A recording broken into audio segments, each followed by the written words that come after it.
अभिषेक सेठ। दोस्तों, आज के इस वीडियो लेक्चर में आप सभी का बहुत बहुत स्वागत है।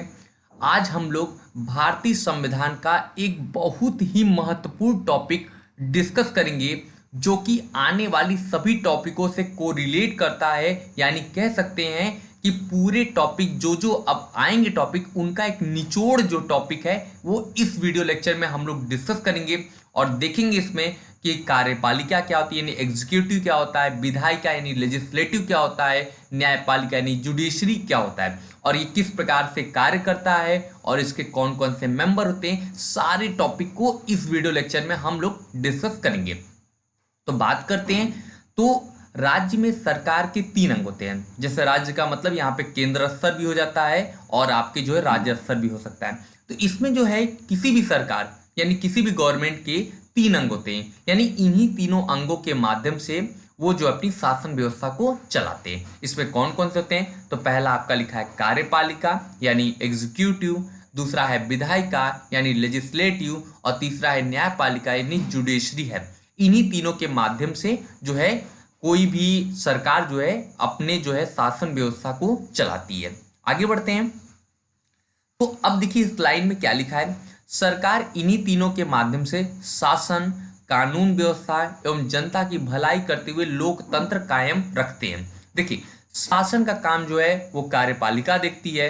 कानून व्यवस्था यानी कानून के निर्माण का कार्य जो होती है वो आपके विधायिका यानी इसी को दूसरे भाषा में बताऊं तो संसद जो है वो कानून व्यवस्था को देखता है। और जनता की भलाई यानी जनता के अगर किसी भी जो है मूल्यों का हनन होता है तो उसके लिए हमारे देश में न्यायपालिका की व्यवस्था की गई है, जिससे कि एक लोकतंत्र जैसी जो व्यवस्था हमारे यहाँ दी है वो हमेशा कायम रहे। तो इसी को ध्यान में रखते हुए इन सब टॉपिकों को आगे बढ़ाते हैं। अब देखते हैं कि हमारे यहाँ कार्यपालिका करती क्या है, यानी कार्यपालिका क्या करती है। तो कार्यपालिका का जो कार्य होता है वो विधायिका द्वारा बनाए गए कानून को लागू करना एवं प्रशासन की जिम्मेदारी होती है। बात करें तो हमारे पास विधायिका यानी विधायिका का मतलब पार्लियामेंट या संसद, आप इसी को समझिए।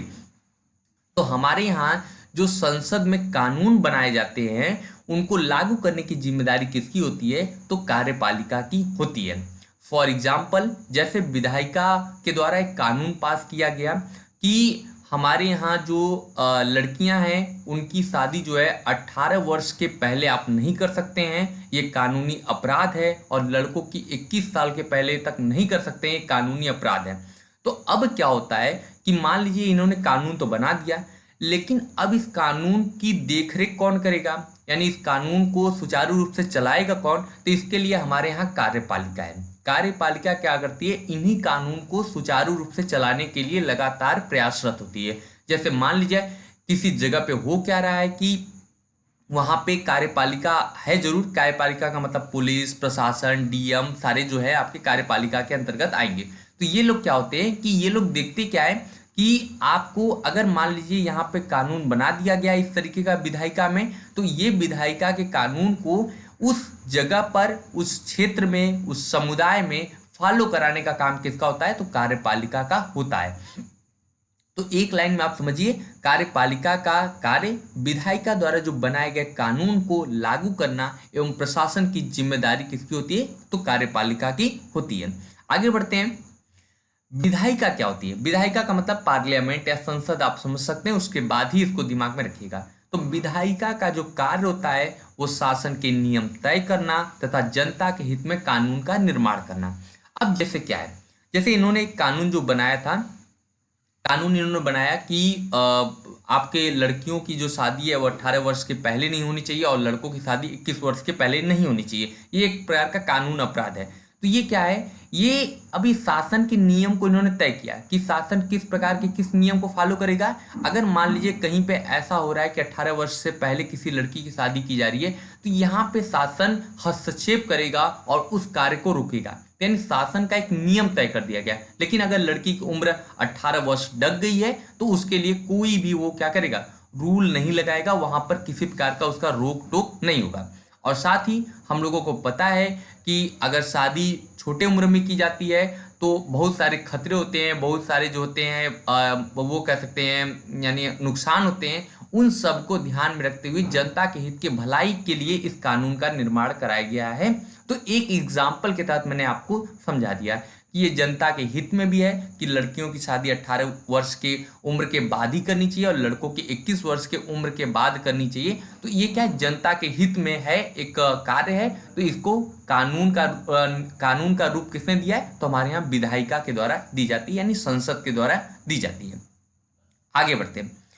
और न्यायपालिका क्या होती है? न्यायपालिका का कार्य होता है मौजूदा कानून के आधार पर विवादों को सुलझाना, लिखित कानूनों की व्याख्या करना तथा अलिखित कानूनों को स्पष्ट करना। बात करें न्यायपालिका क्या करती है, तो न्यायपालिका हमारे यहाँ जो सुप्रीम कोर्ट, हाई कोर्ट है, डिस्ट्रिक्ट कोर्ट है, इन लोगों का कार्य क्या होता है कि जो भी कानून विधायिका के द्वारा बनाया गया है, अगर उसके आधार पर अगर कहीं विवाद होता है तो उसको सुलझाने का कार्य करता है। उसी एग्जाम्पल को फिर लेते हैं। अगर मान लेते हैं कि शासन के द्वारा किसी शादी को रोक दिया जाता है कि लड़की की उम्र जो है 18 वर्ष से कम है, लेकिन क्या होता है कि उसके डेट ऑफ बर्थ से और उसके जो है मतलब जो भी उसके पास जो है प्रूफ है, उनके आधार पर दिखाया जाता है कि उसकी उम्र 18 वर्ष क्रॉस कर चुकी है। लेकिन अब क्या होता है कि लेकिन पुलिस को लगता है कि ये काम जो है, यानी ये जो कार्य है, ये 18 वर्ष से कम उम्र की हो रहा है। तो इस पे क्या होता है, अगर विवाद होता है तो इस प्रकार के विवादों को सुलझाने के लिए हमारे यहाँ किसकी व्यवस्था की गई है? न्यायपालिका की व्यवस्था की गई है। अगर किसी व्यक्ति को जेल होता है और वो क्या होता है कि वो सरकार के नज़र में या पुलिस के नज़र में क्या है, वो एक अपराधी है, लेकिन उसको पता है कि वो अपराध नहीं किया है, तो इस प्रकार के विवादों को भी सुलझाने के लिए हमारे यहाँ न्यायपालिका की व्यवस्था की गई है, जो स्वतंत्र एवं निष्पक्ष है, जिसका मतलब है कि हमारे यहाँ लोकतंत्र के मूल्यों को कायम करने के लिए इन सब जरूरी है। बात करें लिखित कानूनों की व्याख्या करना, तो हमारे यहाँ जो भी कानून है उनकी व्याख्या भी करने का काम कौन करती है? तो न्यायपालिका करती है। और अलिखित कानूनों को जिसका लिखित वर्णन नहीं है उसको भी स्पष्ट करने का कार्य कौन करती है? तो न्यायपालिका के द्वारा किया जाता है। आगे बात करें तो भारत में संसदीय लोकतंत्रात्मक प्रणाली को अपनाया गया है। सबको पता है कि हमारे यहाँ कैसी वो है प्रणाली है, तो संसदीय लोकतंत्रात्मक प्रणाली है, जिसमें कार्यपालिका और विधायिका साथ साथ कार्य करते हैं, लेकिन न्यायपालिका की स्वतंत्रता सुनिश्चित की गई है। बात करें कि हमारे यहाँ जब हमको शासन व्यवस्था को चलाना होता है तो हम क्या करते हैं कि हमारे यहाँ जो शासन व्यवस्था को चलाने के लिए हमारे यहाँ जो कार्यपालिका होती है, यानी कार्यपालिका और विधायिका साथ साथ कार्य करती है। अभी मैं आपको आगे बताऊंगा कैसे ये दोनों साथ साथ काम करते हैं, लेकिन न्यायपालिका की स्वतंत्रता सुनिश्चित की गई है, क्योंकि अगर न्यायपालिका भी कार्यपालिका और विधायिका के साथ कार्य करने लगेगा तो मानवीय मूल्यों का हनन होने लगेगा। इसीलिए हमारे यहाँ ये व्यवस्था की गई है कि कार्यपालिका और विधायिका साथ साथ कार्य करेंगे, लेकिन न्यायपालिका को स्वतंत्रता प्रदान की गई है। और इसमें एक आपके लिए अभी हमने डीपीएसपी यानी राज्य के नीति निर्देशक तत्वों में एक लाइन आपको बताया था कि जो है कार्यपालिका और न्यायपालिका का पृथक्करण किस अनुच्छेद में किया गया है, इसका आंसर आप कमेंट बॉक्स में मुझे देंगे। ओके, और जरूर से दीजिएगा। शायद आपको इस कमेंट बॉक्स में आंसर देने से दो फायदे होंगे। एक फायदा होगा कि आप जिनको नहीं पता उन्हें भी बताएंगे, और साथ ही एक बार अगर आप इसे लिख देते हैं तो आपको ये कभी नहीं भूलेगा। आगे बढ़ते हैं। हमारे यहाँ कार्यपालिका और विधायिका केंद्र एवं राज्य स्तर पर अलग अलग है। हमारे यहाँ कार्यपालिका और विधायिका केंद्र और राज्य स्तर पर अलग अलग है, क्योंकि हम देख सकते हैं क्योंकि हमारे यहाँ संघीय व्यवस्था है। संघीय व्यवस्था का मतलब है कि हमारे यहाँ केंद्र सरकार के अलग कानून होते हैं, राज्य सरकार के राज्यों में चलाने के लिए अलग कानून होते हैं, लेकिन जब दोनों में कॉन्फ्लिक्ट होता है तो वहाँ पे केंद्र सरकार के कानून को ज्यादा मान्यता प्रदान है। तो फिर भी हमारे यहाँ जो कनाडा से संघीय व्यवस्था का जो है कार्यक्रम जो लिया गया है, संघीय व्यवस्था का जो वो लिया गया है, कॉन्सेप्ट लिया गया है, उससे ये पता है कि हमारे यहाँ जो है कार्यपालिका और विधायिका केंद्र स्तर पर भी हैं और राज्य स्तर पर हैं, लेकिन न्यायपालिका एकात्मक न्याय प्रणाली की व्यवस्था करता है। ये मोस्ट इंपॉर्टेंट क्वेश्चन है, इसको आप अंडरलाइन कर लीजिएगा, इसको अच्छे ध्यान रख लीजिएगा कि एकात्मक न्याय प्रणाली का मतलब होता है कि अगर हम क्या होते हैं अधीनस्थ न्यायालय में जाते हैं, अगर वो हमारे खिलाफ हो जाता है तो उसके लिए हम जिला न्यायालय में जा सकते हैं, यानी डिस्ट्रिक्ट कोर्ट में जा सकते हैं, उसके बाद हम हाई कोर्ट में जा सकते हैं, उसके बाद हम सुप्रीम कोर्ट में जा सकते हैं। ऐसा नहीं है कि जो राज्य का है वो हाई कोर्ट है और जो केंद्र का है वो आपका सुप्रीम कोर्ट है, ऐसा नहीं है। हमारे यहाँ राज्य सरकार के जो भी फैसले, जो हमारे यहाँ हाई कोर्ट के जो भी फैसले हैं, अगर वो हमारे विपक्ष में आते हैं या हमको गलत लगता है तो उसके खिलाफ हम लोग सर्वोच्च न्यायालय में क्या कर सकते हैं, अपील कर सकते हैं। तो ये समझ लीजिएगा कि कार्यपालिका एवं विधायिका केंद्र और राज्य स्तर पर अलग अलग है, लेकिन न्यायपालिका एकात्मक न्याय प्रणाली का मतलब होता है कि अधीनस्थ न्यायालय के बाद आप जिला न्यायालय, जिला न्यायालय के बाद आप उच्च न्यायालय यानी हाई कोर्ट, हाई कोर्ट के बाद आप सुप्रीम कोर्ट यानी जो है सर्वोच्च न्यायालय में अपील कर सकते हैं। अब हम लोग एक चार्ट के माध्यम से देखते हैं क्या क्या ये हमारे यहाँ जो प्रोसेस बनाया गया। ये देखिएगा, इस चार्ट को आप हमेशा अपने पास रखिएगा क्योंकि ये चार्ट जो है आपको काफ़ी ज़्यादा जो है मतलब हेल्पफुल होने वाला है। देखते हैं तो हमारे यहाँ कार्यपालिका में देखते हैं कि कार्यपालिका में कौन कौन से लोग आते हैं, विधायिका में कौन कौन से लोग आते हैं और न्यायपालिका में कौन कौन से लोग आते हैं। तो हमारे यहाँ बताया जैसे कि कार्यपालिका केंद्र स्तर पर भी है और राज्य स्तर पर है। केंद्र स्तर पर कार्यपालिका में कौन कौन होता है, तो राष्ट्रपति होते हैं, यानी राष्ट्रपति ही जो है जो हम कह सकते हैं पूरे भारत का प्रथम नागरिक होता है। तो कुछ पॉइंट बनेंगे, लेकिन हम आगे जब राष्ट्रपति वाला टॉपिक डिस्कस करेंगे तो वहां पे मैं आपको बताऊंगा। ये एक सिर्फ कॉन्सेप्ट है। केंद्र स्तर पर राष्ट्रपति होते हैं, उपराष्ट्रपति होते हैं, प्रधानमंत्री होते हैं, मंत्रिपरिषद होते हैं और महान्यायवादी होते हैं। ध्यान रखेंगे, अगर आपसे पूछता है कि केंद्र स्तर पर या संघीय कार्यपालिका में कौन से सदस्य होते हैं तो सिर्फ इतने: राष्ट्रपति, उपराष्ट्रपति, प्रधानमंत्री, मंत्रिपरिषद और महान्यायवादी।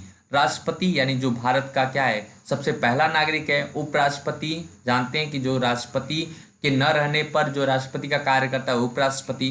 प्रधानमंत्री यानी हमारे यहाँ एक मंत्रिपरिषद का, यानी प्रधानमंत्री को सलाह देने के लिए एक मंत्रिपरिषद का गठन किया गया है जिसका हेड कौन होता है, तो प्रधानमंत्री होता है। और एक महान्यायवादी यानी जो हमारे यहाँ केंद्र स्तर पर जो राज्य के विधि को सबसे अच्छा जानते हैं उन्हें हम बोलते हैं महान्यायवादी बोलते हैं।